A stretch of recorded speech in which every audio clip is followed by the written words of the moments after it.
Okay, with me right now is Mr. Al DiGuido, and he's a principal of the North Sixth Group. And they made big news last week when they purchased two perennials of Italian American media, America Oggi and Il Progresso. And he's with me here today to talk to me about his plans of incorporating both these titles. El Progresso, for instance, goes back many years prior to the 20th century, in fact. America Oggi was founded in 1988, and that it remains the largest newspaper in the Italian language outside Italy. And it too has a wonderful website and a lot of good information. Well, Mr. Guido, it's big news for you, and I know this is very exciting for you and some others in your company who are of Italian American descent, but everybody else. And just let us know what some of the plans you have for this these titles that you've purchased, and a new step forward. Sure. So a little bit of my background. I'm someone who's born and raised. I'm Italian, proud Italian American, born and raised in Brooklyn, New York. Family of 7. My father was a New York City police officer. I've been involved with digital and publishing for most of my career. We're incredibly excited about America Domani and working with these properties because we see the market. Today, the Italian American market is anywhere from 18 million to 20 million in the United States. And there's really no one place where you can kind of look at content across a number of different sections. And we'll talk a little bit about that, that's focused on both the past, the present, and the future. We're going to use Il Progresso as a brand that will be focused on the past and the Italian American heritage and culture of the past. Oggi today, as what's going on now in terms of news and information in all of these different sections, and Domani, most importantly, on tomorrow, what's coming next. So there are sites out there right now, and there are venues out there that are meeting places that have, whether it's on social media or on the web or on mobile, that focus on travel, they focus on food, they focus on sports. But there's no one place where the entire Italian American community can come together and get that full spectrum. You know, in our conversations with the Italian consulate, one of the things that they've made a significant point of is there's a whole breed of young Italian Americans that really need to be educated and informed about the heritage of the Italian American in the world and the contribution Italian Americans have made in the world. This is a site that's going to provide some of that context in terms of information and data and research and cultural type of background, as well as, like I said, both the past, understanding that, but bringing it into the present and then onto the future. So we're excited about it. We continue to be very, very excited about it. We've got people that are, contributors like Rosella Rago and Teacher Stefano and Growing Up Italians and others that are coming. We're going to be announcing in the coming days and weeks. They're going to be regular contributors to the site and to what we're doing. So America, it's going to be under really the heading America Domani, which is going to be yes, America Domani. Now America Oggi, that's been a print newspaper for some time, of course. Is that still going to be in print, and it's still going to be America Oggi, or is it going to be? So what's happened, and like I said, I've been involved with publishing, print publishing and digital publishing for a long time. So Oggi, as a print publication, has ceased its publication.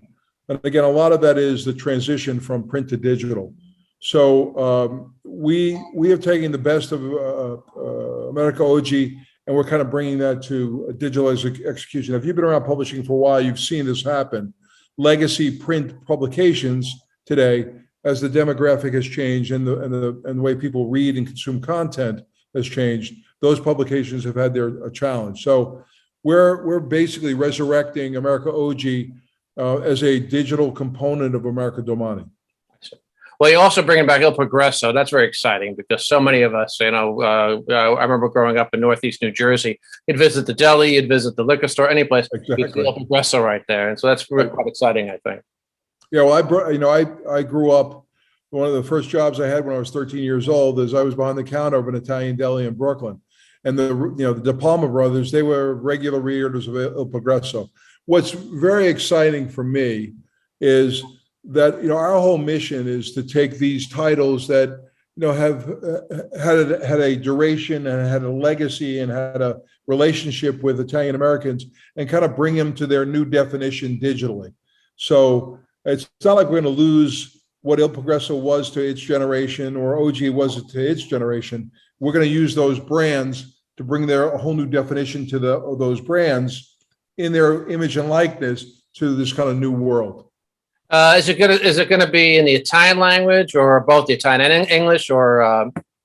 Primarily, it's going to be English language, but right now, we just brought on teacher Stefano as there's about 4% of the Italian American population in the United States that understands Italian, is fluent in Italian. Yeah. So, but we have 70% of that audience wants to learn. So we're going to have components of it that will be kind of a mix between English and Italian. And over time, we see that the Italian section will probably start to increase as more and more people get comfortable with Italian language. The younger generation, if you will, gets focused on that. Well, since it's on the internet, I would assume you could probably reach people that all the Italians that could speak English anywhere in Canada, for instance, and all over the world. I mean, this is funny. This past week, Australia elected their first prime minister who wasn't of English or Celtic descent. His last name was Albanese, Italian descent. So there's just it's pervasive all over the world, the migration of Italians. Right, and the other part of it we see as well as we started to do this. And by the way, both Matt Rosetta and myself and others on the team, it's not like this is our first rodeo. We've actually built sites and we've been involved with with digital publications.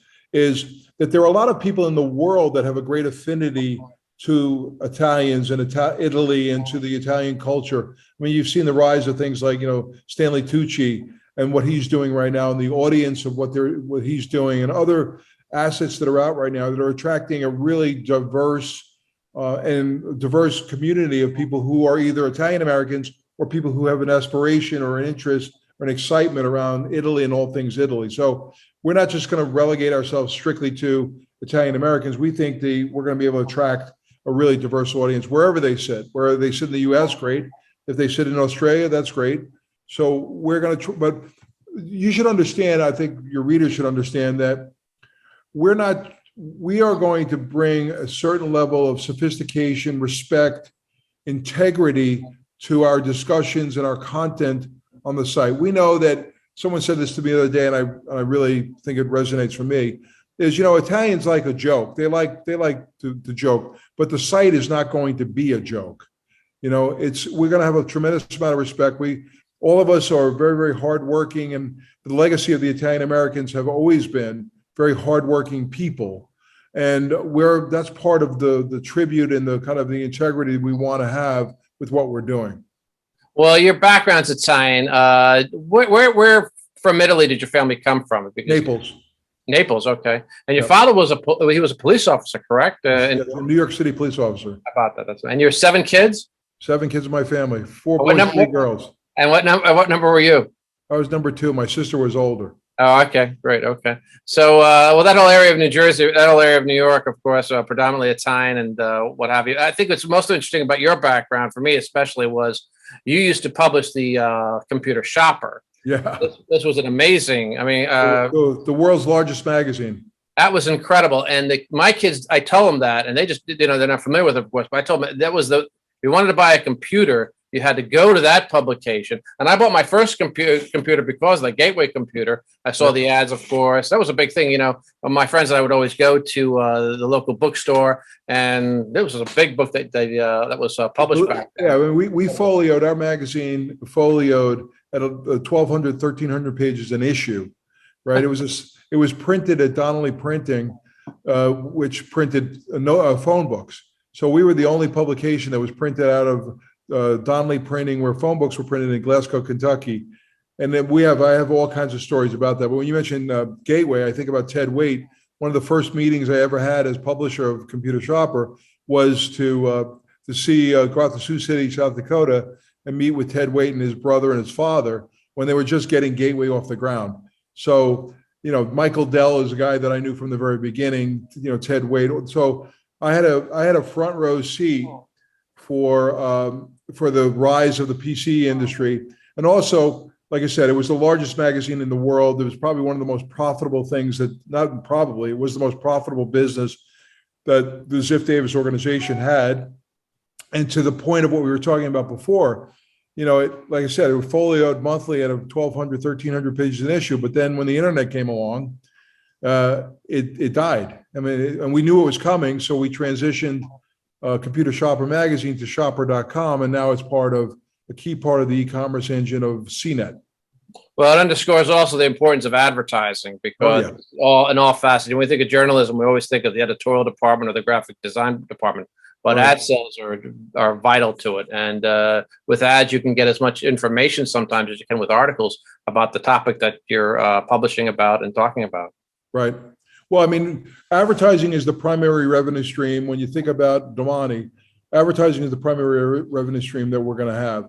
And I think what's important about the way in which we approach it is we're not looking for boxcar numbers. We're not looking for reaches of 20, 30 million people. It'd be great over time. But in the very beginning, it's all about engagement, right? You produce content. You want to know that from an advertising perspective, the advertiser wants to know that the content they're providing to the audience is really being consumed by the audience, and they're spending time with that information. So that's kind of our focus from an audience development standpoint. And from an advertising standpoint is we're going to reach the higher end, better educated folks that have people who have a household income that puts them in the higher strata of buying premier products, Italian products, traveling to Italy, doing tours. That's the audience that the advertiser wants. And we've already gotten, a tremendous amount of interest from, top tier advertisers to being part of this. Well, that's great because I know there's so many companies in Italy, particularly in the small manufacturing area, that they don't have the same kind of outreach, and they produce excellent goods. And so this is a way for them to get into the American market more so than right. And when we met with your point exactly, when we met with the Italian consulate, they talked a lot about the fact that there's a lot of companies, mid-sized companies that are trying to figure out how to break into the U.S. market. So, myself having an experience in terms of helping companies of all sizes in terms of marketing, we're going to put some of that to work behind America Domani. Well, Domani is going to incorporate when is it's right now in development. When is it actually going to, it's in the summertime sometime, but what month do you see it happening when people we see early to mid July. So, anywhere from first week of July to second week of July, we're working, everybody's having their Memorial Day weekend, which we don't begrudge anybody, but we have our heads down. We have the right group of people, and we're closing in on those dates.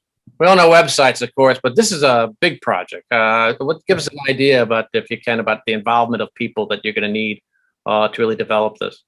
Yeah, I mean, you've got a audience development team that's creating the strategy, both from a social media standpoint, from a organic standpoint. What's really cool about this is, as I said, it's not our first rodeo. There are a lot of people who put up content on websites and hopefully the audience shows up. We've got a much more diligent view of this and saying, well, we understand from a search standpoint what phrases, terms, messages people are looking at, and where the aggregation of those people, what terms and so on they congregate around. That information has been already fed to our editorial team, and we've got a solid group of editorial folks. Matt Computo is a guy who's again he's been around the block. He understands. He's worked for very large consumer magazines, and so we're feeding him that information so that the content we create from the get-go is really going to serve the needs of those folks. So we've got an audience development team, we've got an editorial team, we've got a design team from a website design side. We obviously we're building a sales organization behind this. So you don't need thousands of people. You need the right group of people who've done this before, and we've got a core group of people that are very, very excited about what we're doing. That's going to be interesting because you're going to incorporate video with it all, and it's just going to be a very sophisticated product. Yep, it is. Because again, that's today, and we have a conversation this morning about how mobile has to be a key driver behind what we're doing, because the younger audience, their primary channel is mobile, and their primary device is mobile. So we've got to be optimized for mobile from day one. and our UI has got to be one that is one that is engaging on a mobile platform. We know that as you go older in the spectrum of the audience, those folks are more interested in like what I'm doing right now, right? I'm on a laptop, or they're on a digital device of some type. But the younger audience is primarily a mobile audience, so we're going to make sure that it's optimized for both. That's great, because social media is now becoming so important to everybody, and just the digital connection. It underscore, it's what I love about it is the fact that here's this sophisticated web platform you're putting together. And when you talk to people about Italy, the stereotype kicks in. It's always, the farmer next to the olive grove or the vineyard. And that's part of it all, of course. But Italy is I tell people all the time, Italy is a very high-tech country. It's a very sophisticated country. Very much so. So this is your website is underscoring this. Yeah, and I think you made an excellent point there. I think there are a lot of stereotypes about Italians and Italian Americans that we want to debunk, and we want to take it to a whole other level up, because we want you to look at it. We want other people to look at it with great pride going down the road, right? So, yeah, we want to make sure that we haven't kind of gone in reverse in terms of the views and the stereotypes. And like I said, growing up in Brooklyn, as people who know me would know that, I never really kind of associated myself with those negative stereotypes. My dad being a police officer, being someone who put myself through college and high school, my brothers and so on, we always had a tremendous amount of pride, and we never wanted to see, the Italians or the Italian ethnicity kind of get denigrated. And to me, this is kind of a dream come true, that I can be part of something that kind of resurrects and brings it to a whole other level. Well, that's gonna be great. And I know that I was looking at an interview you had with an individual. I don't know if it was your father who gave you some advice when you started out in the business world about how to serve the customer. I think you can share Louis De Palma. This anecdote. Very Italian, I thought, also. Yeah. Well, I mean, I have a story, if you look at my background, about Tootsie Rolls, and how Louis De Palma told me how to, the first thing you say when somebody walks into a deli was, "How can I help you?" So, it's kind of like what we're doing here. The more we understand about the audience, what the audience needs and wants, the more we can provide service to them. And that's you walk into a lot of different places right now, and people barely even make eye contact with you, much less ask you, say good morning or good day or whatever. Right. But the website is really kind of built to serve the needs of the Italian American community and serve the needs of the advertisers who's trying to engage with that community.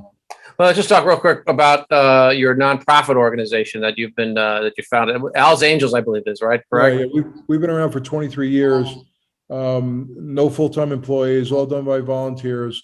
Started when I went to an event in New Jersey, where I'm a big New York Giants football fan, and where mothers were getting up and speaking about the fact that their children this is 25 years ago, where they were dying of cancer and have been wiped out financially.